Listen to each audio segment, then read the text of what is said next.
Hello friends, welcome to fight D U. क्या हाल है आप सबका? बढ़िया होंगे। ओके, देखिए इस क्लास से पहले हम एका कोष्टिका का घनत्व निकालना सीखे थे। वहाँ पे हम एका कोष्टिका के लिए घनत्व का जो समीकरण है उसको ड्राइव किए थे। ओके, आज हम उस समीकरण पे अंकित प्रश्न सोल्व करेंगे, क्वेश्चन सोल्व करेंगे। उससे पहले मैं आपको ये बताना चाहूँगा कि हमारे पास जो घनत्व है वो घनत्व की वैल्यू सीजीएस के अंदर होनी चाहिए। जब भी हमारे पास घनत्व का न्यूमेरिकल आ जाता है, घनत्व की वैल्यू होगी, उसकी इकाई हमारे पास वहाँ पे सीजीएस में होनी चाहिए। ओके, अगर मान लो ऐसा यूनिट के अंदर है तो उसको हमें किस में कन्वर्ट करना पड़ेगा? सीजीएस में कन्वर्ट करना पड़ेगा। तो देखिए हमारा टॉपिक क्या रहेगा? यूनिट कन्वर्जन, यूनिट परिवर्तन। आज सबसे पहले हम ये सीखेंगे यूनिट कन्वर्जन। केवल मैं यहाँ पे केवल घनत्व के लिए यूनिट कन्वर्जन बताऊंगा कि अगर हमारे पास घनत्व है तो उस दौरान कैलकुलेशन के दौरान हमें क्या क्या सावधानियां बरतनी है ताकि हमारा जो न्यूमेरिकल है वो सही जाए। देखिए हमारा टॉपिक क्या है? यूनिट कन्वर्जन मतलब यूनिट परिवर्तन। एक इकाई को दूसरी इकाई में बदलना यूनिट कन्वर्जन कहलाता है। ये आप 11th क्लास के अंदर सीखे थे, ठीक है। आप फिजिक्स के अंदर भी सीखते हैं। ये यूनिट कन्वर्जन फिजिक्स का चैप्टर होता है। ओके, तो यहाँ हम बात करते हैं घनत्व। घनत्व की इकाई ग्राम प्रति सेंटीमीटर क्यूब होती है।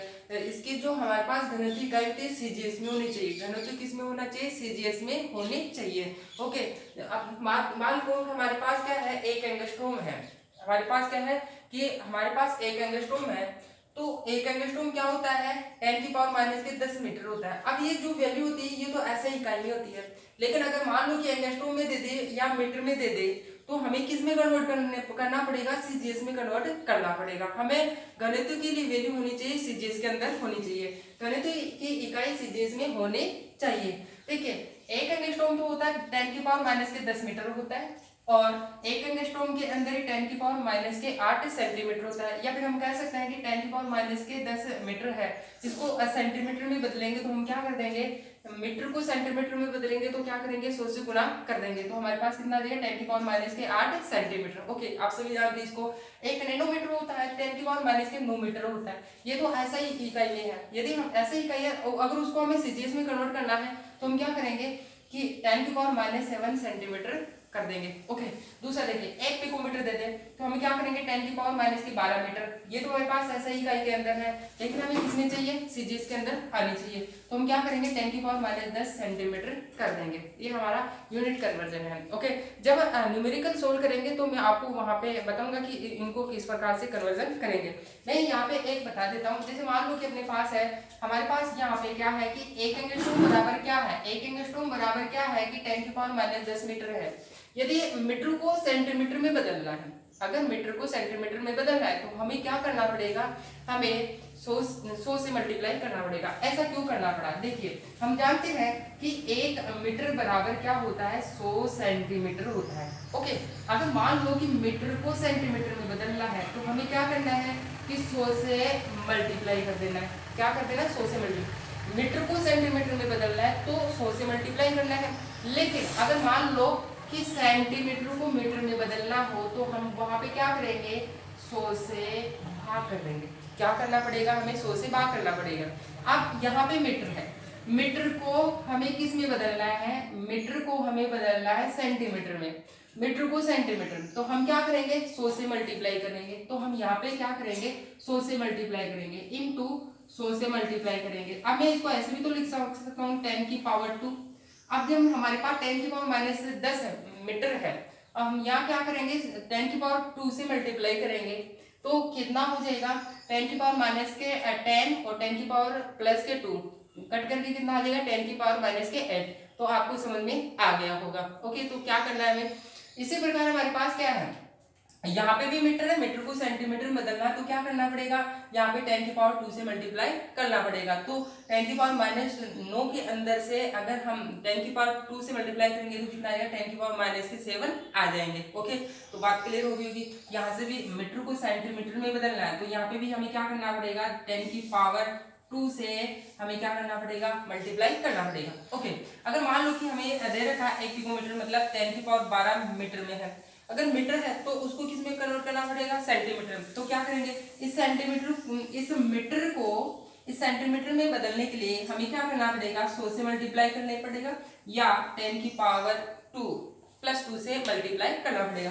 तब जाकर कितना हो जाएगा, 10 की पावर माइनस के 12 इंटू 10 की पावर प्लस के 2, तो टोटल हमारे पास कितना आएगा, 10 की पावर माइनस के 10 सेंटीमीटर। इस प्रकार से यूनिट कन्वर्जन किए जाते हैं। जैसे मान लो कि आपके पास क्या है, मान लो मैं यहाँ पे एक एग्जांपल देता हूँ। मान लो कि हमारे पास क्या है कि हमारे पास है 10 की पावर माइनस के 11 मीटर है।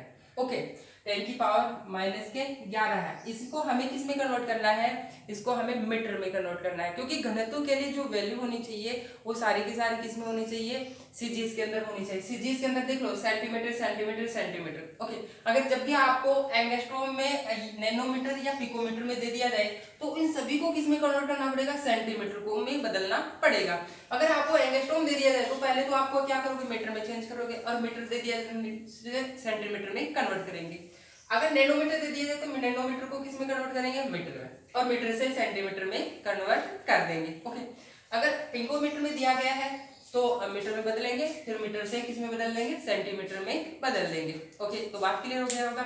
हम इनको डायरेक्ट भी कर सकते हैं। जैसे मान लो कि एक एंगस्ट्रॉम है और उसको हमें कन्वर्ट करना क्या है, 10 की पावर माइनस के 10 सेंटीमीटर। तो हम क्या करेंगे, एंगस्ट्रॉम, एक एंगस्ट्रॉम है तो उसको हम डायरेक्ट क्या कर सकते हैं, कितने से मल्टीप्लाई करेंगे, 10 की पावर माइनस 8 सेंटीमीटर। तो किस में कन्वर्ट हो जाएगा, वो सेंटीमीटर में कन्वर्ट हो जाएगा।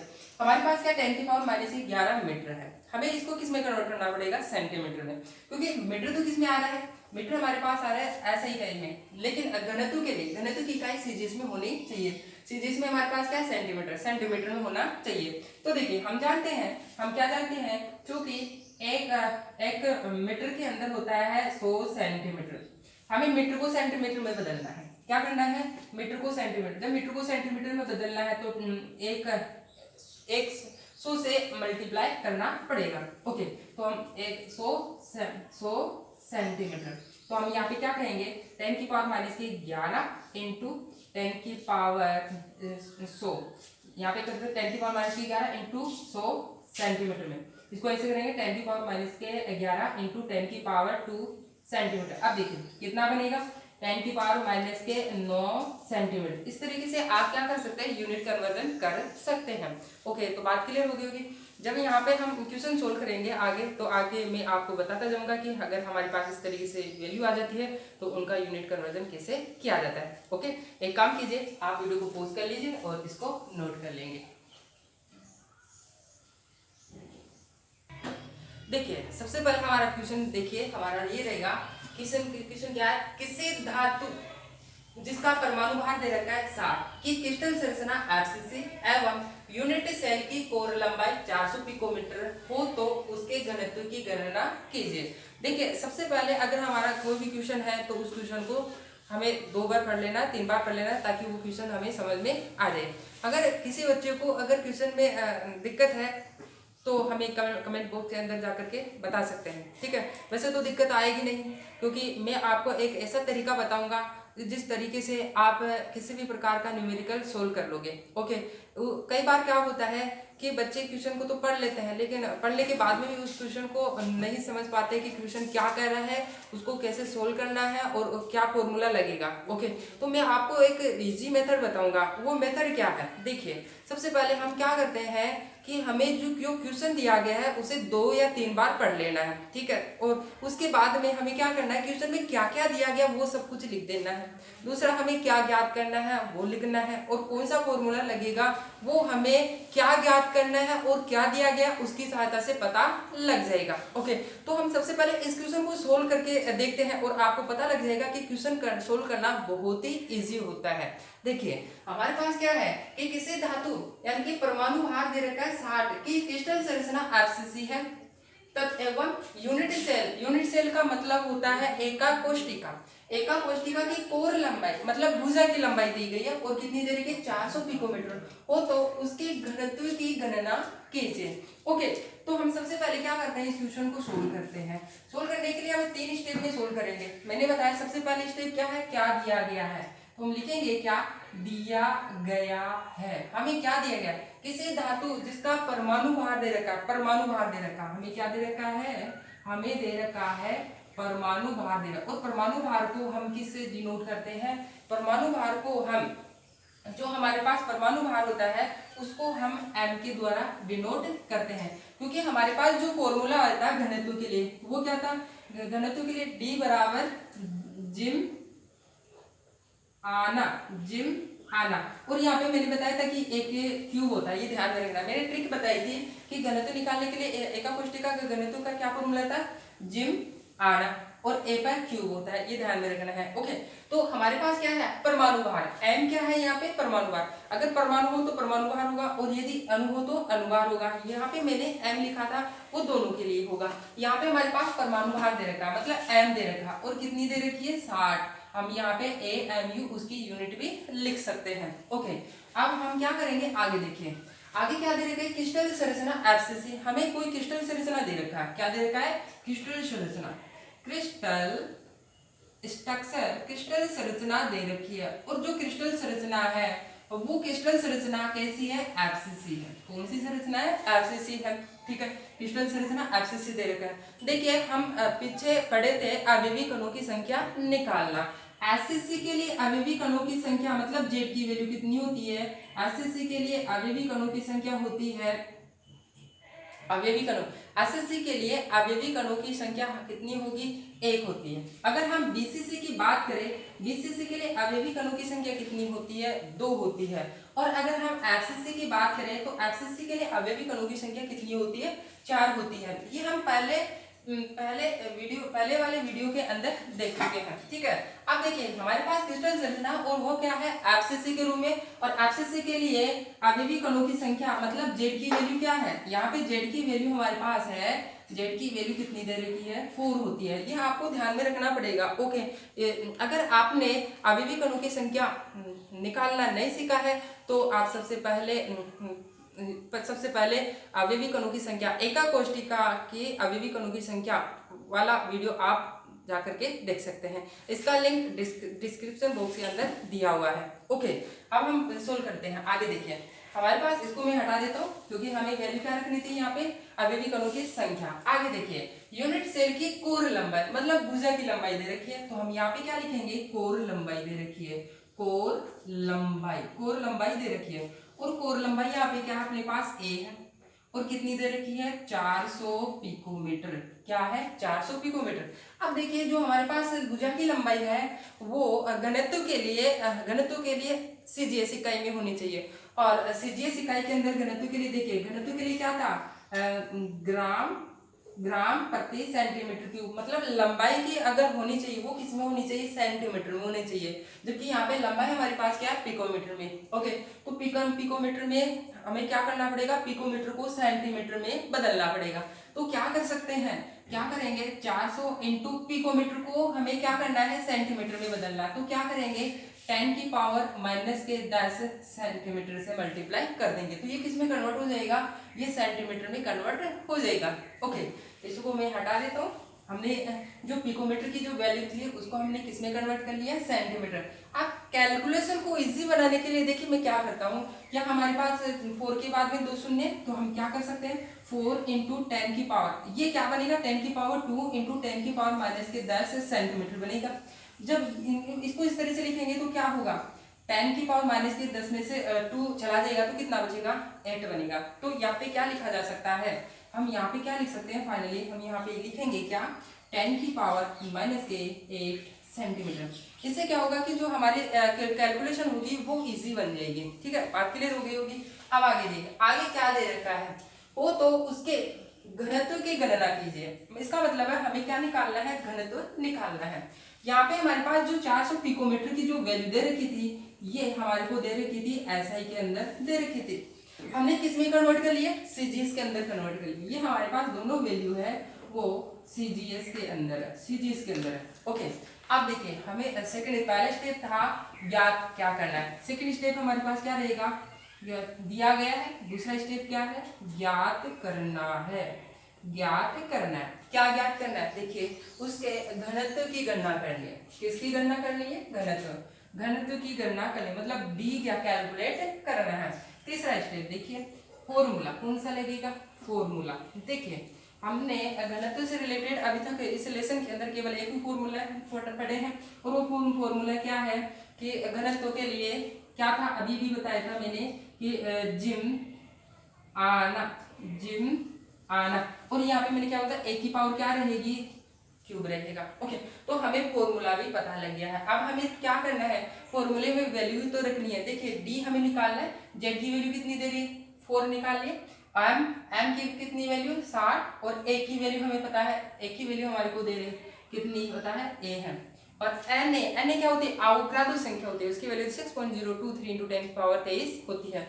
ओके, अब हमें क्या करना है, वैल्यू तो रखनी है, उसके बाद में आंसर आ जाएगा। देखिए हम क्या करते हैं, वैल्यू पुटअप करते हैं। जेड की वैल्यू कितनी दे रखी है, जेड की वैल्यू हमारे पास है कितनी है 4 इंटू एम की वैल्यू कितनी है 60 इंटू, अब देखो बटे में ए की वैल्यू कितनी है 4 इंटू 10 की पावर माइनस के 8, और ये कितना है क्यूब, इंटू एन ए अवक्रांत संख्या 6.023 इंटू 10 की पावर 23। ये देखिए अब हमें क्या करना है, इसको सोल्व करना है। क्या करना है, सोल्व करना है। देखिए हम ऐसे कर सकते हैं ना, क्या कर सकते हैं कि 4 इंटू 60 अपॉन, इसको 3 बार लिखा जा सकता है। इसको जब 3 बार लिखेंगे तो कितना बनेगा 4 इंटू 4 इंटू 4। ऐसा क्यों कर रहे हैं, क्योंकि यहाँ पे पावर में कितनी है 3 है, घात की क्या है 3 है, इंटू 10 की पावर, अब इसको 3 बार मल्टीप्लाई करेंगे तो कितना बन जाएगा,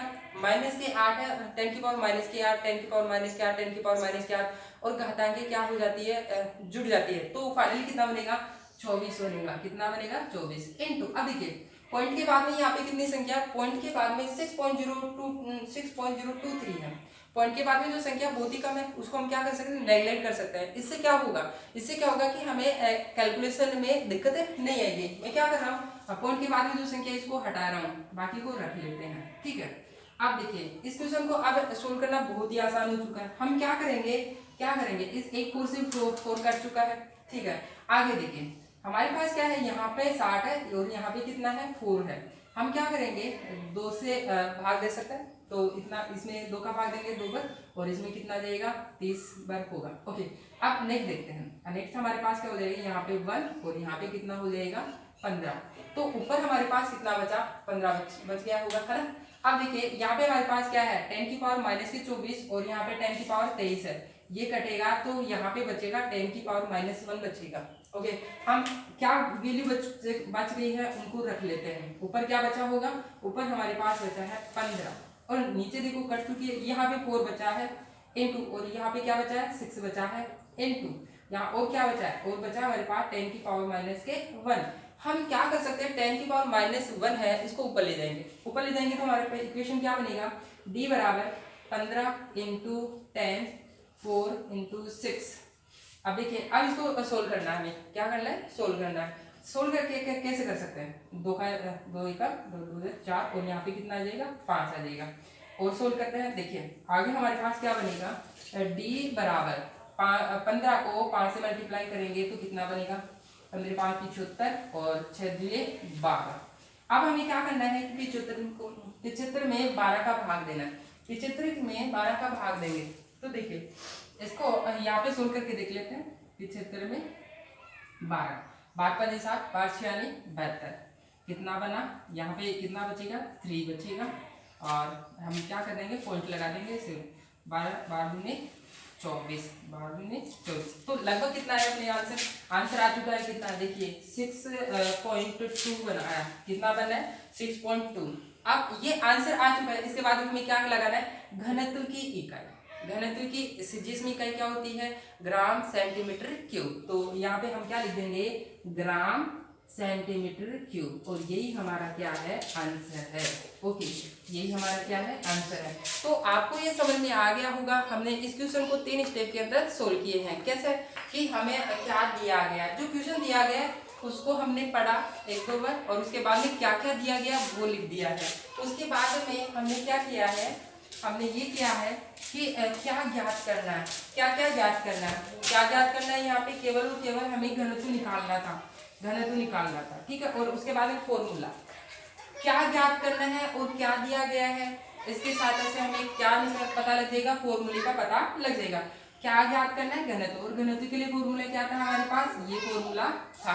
ओके, उसके बाद में जो जो वैल्यू दी गई थी उनको वैल्यू पुट अप कर दी। देखिए हमारे पास जो फॉर्मूला पता करने के बाद में उसमें वैल्यू पुट अप करनी ही होती है।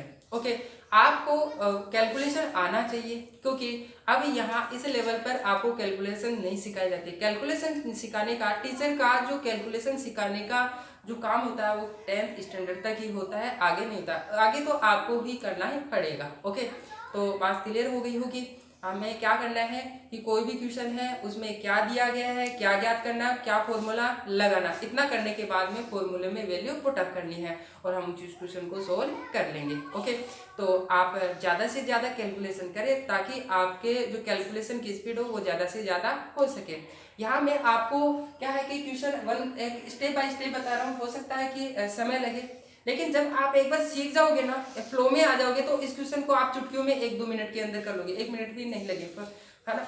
तो आप क्या करोगे, ज्यादा से ज्यादा प्रैक्टिस करेंगे, ज्यादा से ज्यादा प्रैक्टिस करेंगे तो आपका जो न्यूमेरिकल से जो डर है वह वो क्या हो जाएगा, निकल जाएगा। ओके, मैंने आपको ये क्वेश्चन बताया है, इस क्वेश्चन को आप वीडियो को पॉज करके इसको नोट कर लेंगे, फिर हम आगे चलते हैं।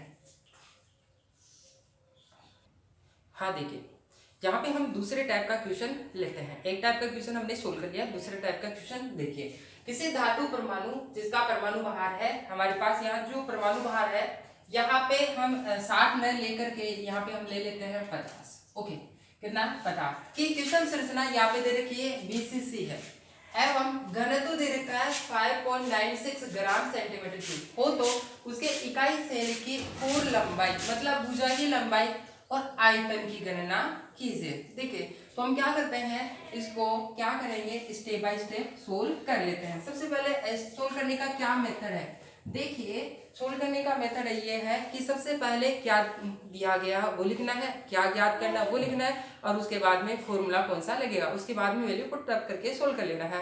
बोर्ड क्लास की तरफ देखें तो अगर हम इस तरीके से क्वेश्चन को सोल्व करेंगे तो हमारे मार्क्स पूरे आएंगे, एक भी नंबर नहीं कटेगा। अगर हमारा आंसर तक सही है, इकाई तक सही है, तो पूरे में से पूरा नंबर मिलेगा। ओके, तो बात क्लियर हो गई होगी। आपको इसी तरीके से बोर्ड एग्जाम में वहां पे लिखना है। कॉम्पिटिटिव की बात करें तो हमें डायरेक्ट फॉर्मूला लगाना है और डायरेक्ट कैलकुलेशन करना है, वो आपको प्रैक्टिस पे डिपेंड करता है। ठीक है, तो हम सबसे पहले यहाँ पे 1 बाय 1 स्टेप से सोल्व कर लेते हैं। सबसे पहले हम क्या कहेंगे कि हमें क्या दिया गया है, दिया गया है, देखिए क्या दिया, किसी धातु जिसका परमाणु भार दिया गया, हमें क्या दे रखा है, परमाणु भार दे रखा, मतलब m दे रखा है, और कितनी वैल्यू है उसकी, 50 AMU है। ओके, ठीक, और दूसरा क्या दे रखा है, हमें क्रिस्टल संरचना दे रखी है, और जो क्रिस्टल संरचना वो क्या है, BCC है। तो हम क्या बोलेंगे कि हमारे पास एक क्रिस्टल संरचना दे रखी है, और जो क्रिस्टल संरचना है वो क्या है, BCC है। अब BCC के लिए Z की वैल्यू हमें पता होती है, अवयवी कणों की संख्या हमें पता होती है, ये ध्यान में रखना है। SCC के लिए कितनी होती है, SCC के लिए 1 होती है, BCC के लिए 2 होती है, और FCC के लिए 4 होती है। और हमारे पास यहाँ पे क्या है, हमारे पास यहाँ पे BCC है, तो Z मतलब अवयवी कणों की संख्या कितनी होगी, 2 होगी। ओके, तो बात क्लियर हो गई। आगे देखिए, आगे घनत्व दिया गया है, हमें क्या दे रखा है, घनत्व दे रखा है, और कितना दे रखा है, 5.96 ग्राम सेंटीमीटर क्यूब। ओके, घनत्व की जो हमारे यूनिट है यही होती है, इसे नोट करने की जरूरत नहीं है। आगे उसके इकाई सेल की कोर लंबाई निकालना है तथा आयतन भी निकालना है। सेकेंड स्टेप हमारा क्या रहेगा, ज्ञात करना। ज्ञात करना क्या निकालना है, इकाई सेल की कोर लंबाई, क्या निकालना है, कोर लंबाई निकालनी है। कोर लंबाई का मतलब क्या है कि हमें A निकालना है। ठीक है, दूसरा हमें क्या निकालना है, आयतन की गणना करनी है। हमें क्या निकालना है यहाँ पे, आयतन। आयतन निकालना मतलब A क्यूब। हमें पता है कि जो यूनिट सेल है उसका आयतन क्या होता है, भुजा क्यूब, और भुजा यहाँ पे A है। अगर कोर की लंबाई A है, भुजा की लंबाई A है, तो क्या हो जाएगा, भुजा क्यूब मतलब A क्यूब हो जाएगा, मतलब हमें A क्यूब भी निकालना पड़ेगा। ओके, जब हमें A क्यूब पता लग जाएगा तो उसका आयतन भी पता लग जाएगा। तो हमें सबसे पहले क्या करना पड़ेगा, हमें सबसे पहले क्या करना पड़ेगा कि हमें कोर की लंबाई निकालनी पड़ेगी। ओके, कोर की लंबाई निकालें, तो हम यहाँ पे सबसे पहले क्या कर लेते हैं, कोर की लंबाई निकाल लेते हैं, या फिर ऐसे कर लेते हैं कि हम A क्यूब निकाल लेते हैं।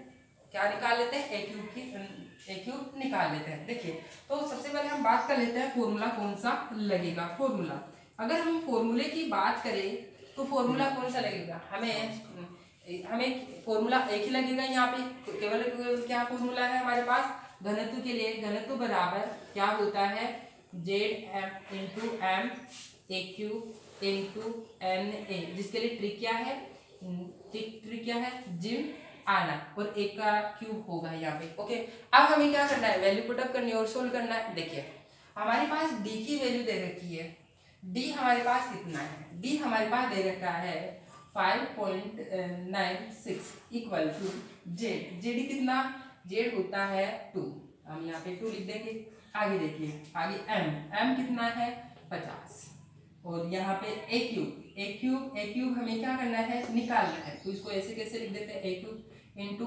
एन होता है अवग्राह्य संख्या 6.023 इंटू 10 की पावर 23। ओके, इसको हम इधर ले आते हैं तो क्या बनेगा, ए क्यूब बराबर 2 इंटू 50 बटे 5.96 इंटू, और इधर कितना हो जाए 6.023 इंटू 10 की पावर 23।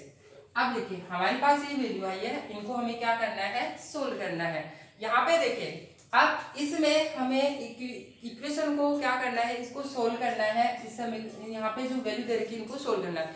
सोल्व करने के लिए ध्यान रखना कि वैल्यू जो दे रखी है उनको इजी से इजी तरीके से सोल्व करना है। देखिए कैसे, जैसे मान लो 5.96 है, इसको हमें क्या करना है, इसको हम 6 मान सकते हैं क्योंकि 5.96 है तो 6 के बराबर मान सकते हैं। तो हम क्या करेंगे, यहाँ पे 6 मान लेंगे यहाँ पे, क्योंकि हमें कैलकुलेशन इजी करना है, क्योंकि 5.96 है 6 इंटू। अब देखिए यहाँ पे भी हमारे पास क्या पॉइंट के बाद में क्या है, 0.023 है, जिसको हम क्या कर सकते हैं, नेग्लिजिबल कर सकते हैं, इसको भी हटा सकते हैं। अब जो वैल्यू बची है उनसे हमें क्या करना है, सोल्व करना है। देखिए कैसे करेंगे, हम करेंगे 2 एकम 2 2 3 6, तो हमारे पास ये वैल्यू बची है। अब इनको हमें क्या करना है, सोल्व करना है। इनको भी हम सोल्व कर सकते हैं कैसे, कि यहाँ पे 3 और यहाँ पे कितना आ जाएगा 25, तो ए क्यूब बराबर कितना बना 25 बटे 9 इंटू 10 की पावर 23। ये हमारे पास समीकरण बना है। अब हमें क्या करना है, देखिए इसको 25 के अंदर 9 का भाग देना है, 25 के अंदर 9 का भाग देंगे तो हमारे पास कितना आएगा, देखिए 25 के अंदर कितने का भाग देना है, हमें 9 का भाग देना है। तो 9 2 18 9 3 27, ज्यादा हो जाए 9 2 18 आ जाएगा। यहाँ पे कितना बचेगा 2 और 5 7, और यहाँ पे हमारे पास पॉइंट लगा सकते हैं, और यहाँ पे 9 6 का 54 9 7 63, इतना बनेगा अपने पास 9 7 63। तो यहाँ पे कितना बनेगा 7, वही बनेगा। फिर से हम क्या करेंगे, यहाँ पे 0 फिर से 7, तो फिर से 63, इस तरीके से चलता रहेगा। तो हम क्या कर सकते हैं, यहाँ पे 8 लिख सकते हैं, 8 लिख सकते हैं। तो फाइनली हमारे पास कितना बनेगा, 25 के अंदर 9 का भाग देंगे 2.78 बनेगा। तो हम क्या लिखेंगे यहाँ पे, ए क्यूब बराबर 2.78 इंटू, देखिए 10 की पावर माइनस के 23 है, 10 की पावर 23 है, इसको ऊपर ले जाएंगे तो क्या बनेगा 10 की पावर माइनस के 23 बन जाएगा। अब हमें क्या करना है, ए क्यूब है, आपको क्या दिख रहा है यहाँ पे ए क्यूब, इसका मतलब है इसको इस तरीके से मैनेज करना है ताकि उसका क्या हो सके, ए क्यूब कर सके। ओके, तो मैं क्या करता हूँ, इस पॉइंट को यहाँ पे ले जाते हैं। जब इस पॉइंट को इधर ले जाते हैं तो क्या बनेगा, देखिए ए क्यूब बराबर 27.8 इंटू 10 की पावर, इधर ले जाएंगे तो क्या होगा, प्लस के एन होता है, क्या होगा प्लस का एन हो जाएगा। जब इधर ले जाएंगे तो हमारे पास क्या हो जाएगा, देखिए इधर ले जाएंगे तो माइनस का एन होता है, ध्यान रखना एक होता है। अगर मान लो कि इधर ले जा रहे हैं तो क्या होगा माइनस के एन, और इधर ले जा रहे हैं तो प्लस के एन। हम क्या कर रहे हैं, इस पॉइंट को एक संख्या छोड़ करके ले जा रहे हैं, 7 के बाद में ले जा रहे हैं, तो एक संख्या छोड़ के ले जा रहे हैं तो क्या होगा कि माइनस का 1 होगा, क्योंकि एक संख्या लेके जा रहे हैं ना, तो माइनस का 1, 10 की पावर माइनस के 23 और माइनस का 1, तो फाइनली कितना हो जाएगा 10 की पावर माइनस के 24 हो जाएगा। ओके, तो आप इसको ध्यान में रखना, अगर दशमलव के इधर संख्या ले जा रहे हैं तो क्या होगा माइनस एन, जितनी संख्या ले जाएगा उतना ही माइनस एन घातांक में ओके बढ़ेगी, और अगर इस पॉइंट के इधर ले जा रहे हैं तो उतनी ही संख्या में प्लस के एन घातांक बढ़ेगी। हमने क्या किया कि इसे पॉइंट को 7 के बाद में ले गए, तो एक स्थान छोड़ के ले गए, तो मतलब है 10⁻⁻1, क्योंकि इधर जा रहे हैं हम। ओके, अब देखिए इसको हम सोल्व कर सकते हैं। इसको हम सोल्व करेंगे तो हमें क्या पड़ेगा, इसको देखिए यहाँ पे अगर हमारे पास 27 है, क्या है 27 है, 27 का अगर हम बात करें ए क्यूब निकालने की तो कितना बनेगा। हम इसको कैसे सोल्व कर सकते हैं, हम ऐसे लिख सकते हैं ना, a बराबर 27, देखिए पॉइंट के बाद में 8 है, तो हम ऐसे कर सकते हैं कि 27 से रहने देते हैं इंटू 10⁻⁻24, और यहाँ पे क्या लिख सकते हैं 1/3 लिखा जा सकता है। ओके, अब हमें क्या करना है, 27 का हमें 1/3 मतलब है इसका हमें क्या करना है, वर्क करना है। तो हम कैसे निकाल सकते हैं, देखिए हम ऐसे कर सकते हैं कि जैसे मान लो कि हमारे पास क्या है कि 27 है और इसका क्यूब, तो वो किसका होगा, वो हमारे पास क्या होगा 1/3 करना है, क्या करना है 1/3 करना है, तो किसका होगा वो 3 का होगा, किसका होगा 3, तो हम यहाँ पे क्या लिखेंगे 3 इंटू, अब वहां पे है -24 है, अब -24 है, इस जिस तरीके से हमने 27 को सोल्व किया ऐसे हम किसको करेंगे -8, तो मतलब 8 × 24 हो सकता है ना, तो हम क्या करेंगे यहाँ पे 10⁻⁻8, और a निकल के आ चुकी है। a क्या है, a हमारे पास क्या है भुजा की लंबाई है, और जो भुजा की लंबाई है हमारे पास वो किसके अंदर है, सेंटीमीटर के अंदर है, किसके अंदर है सेंटीमीटर। तो हम क्या निकाल चुके हैं, कोर की लंबाई कैलकुलेट कर चुके हैं, और कोर की लंबाई यहाँ कितनी आई है, सेंटीमीटर में आई है। ओके, इस तरीके से हमने क्या किया है, भुजा की लंबाई कैलकुलेट कर ली। अब हमें क्या निकालना है, हमें निकालना है ए क्यूब। देखिए ए क्यूब हम निकाल चुके हैं, ए क्यूब कहाँ पे है, ए क्यूब हमारे पास है यहाँ पे, यहाँ पे ये भी है, ये भी है, ए क्यूब यहाँ, तो मैं यहाँ पे आंसर लगा देता हूँ, क्या यहाँ पे कितना है, ए क्यूब हमारे पास एक आंसर तो ये रहा, इसके लिए ए क्यूब के लिए, ए क्यूब के लिए तो हमारे पास आंसर कहाँ पे है, ये रहा, और दूसरी के लिए जो कोर की लंबाई है, क्यूब को हटा दिया हमने ए क्यूब को, और ये हमारे पास आंसर आ चुका है, दोनों के आंसर आ चुके हैं। इस तरीके से हमने क्या किया, इस क्वेश्चन को सोल्व कर लिए हैं। ठीक है, इजी क्वेश्चन है, आप इस वीडियो को पॉज कर लीजिए और इसको नोट कर लेंगे। हाँ देखिए, आज की क्लास के अंदर हमने यूनिट परिवर्तन देखा है और 2 क्वेश्चन देखे हैं। ओके, मैं आपको प्रैक्टिस के लिए कुछ क्वेश्चन दे रहा हूँ, आप उन क्वेश्चनों को बना के देखना, अगर बनते हैं तो ठीक है। ओके, और उनका अगर सॉल्यूशन अगर आपको चाहिए तो कमेंट बॉक्स के अंदर आप बता सकते हैं हमें। ओके, उनका हम सॉल्यूशन नेक्स्ट वीडियो के अंदर दे देंगे। ओके, तो हमारे पास अगले क्वेश्चन है 3, 4, 5 और 6, टोटल हमारे पास कितने क्वेश्चन है, 4 क्वेश्चन है। ओके, तो आप इनको बना के देखना आपसे बनते हैं या नहीं है। ओके, अगर नहीं बनते हैं तो हम इनको नेक्स्ट क्लास के अंदर देखेंगे। कुछ क्वेश्चन मैंने आपको कराया है उस टाइप के हैं, और कुछ नए टाइप के हैं, आपको थोड़ा सोचना है, समझना है। ओके, अगर मान लो कि हमारे पास क्या है कि जैसे मैथ के अंदर एक क्वेश्चन दे दिया जाता है, अगर मान लो कि उसी टाइप का क्वेश्चन आपको दे दिया जाए, परोस दिया जाए, तो आप उसको कर सकते हैं, हर बच्चा कर लेगा। तो इसमें इंटेलिजेंसी नहीं आती है, स्टूडेंट की परख नहीं होती है। लेकिन उससे ऐसे टाइप का क्वेश्चन अगर उसको थोड़ा अलग तरीके से दे दिया जाता है तो सही मायने में वहाँ उसकी पहचान होती है कि इस स्टूडेंट को कितना आता है। तो एक बार काम करना कि आप जो मैं आपको ये क्वेश्चन दे रहा हूँ, इन क्वेश्चन को आप बना के देखना आपसे बनते हैं या नहीं। ओके, उसके बाद में हम नेक्स्ट क्लास के अंदर, नेक्स्ट वीडियो के अंदर इनका आपको सॉल्यूशन बताया जाएगा। ओके, तो आप वीडियो को पॉज करके इनको नोट कर लीजिए और इनको सोल्व करेंगे। ठीक है, तो आप देखिए इस क्लास के लिए इतना ही काफ़ी है। ओके, और नेक्स्ट क्लास के अंदर हम इन क्वेश्चनों का सॉल्यूशन देखेंगे। तब तक के लिए आप इनकी अच्छे से प्रैक्टिस करें, अच्छे से। आपको मैंने क्वेश्चन को सोल्व करने के लिए मेथड बताया, क्या सबसे पहले आपको क्या दिया गया, दूसरा क्या ज्ञात करना है, क्या दिया गया है क्या ज्ञात करना, उसके द्वारा फॉर्मूला पता लग जाएगा, और उसके बाद में तो हमें फॉर्मूला लग करके वैल्यू को पुटअप करके हम उसको सोल्व कर सकते हैं। कैलकुलेशन आपको आना चाहिए। ठीक है, तो आप इतना कर सकते हैं। ओके, देखिए इस क्लास के अंदर हमने जो पढ़ा है वो आज के लिए इतना ही काफ़ी है। नेक्स्ट क्लास के लिए तैयार रहिए। ओके, थैंक यू, धन्यवाद, नमस्कार। ओके।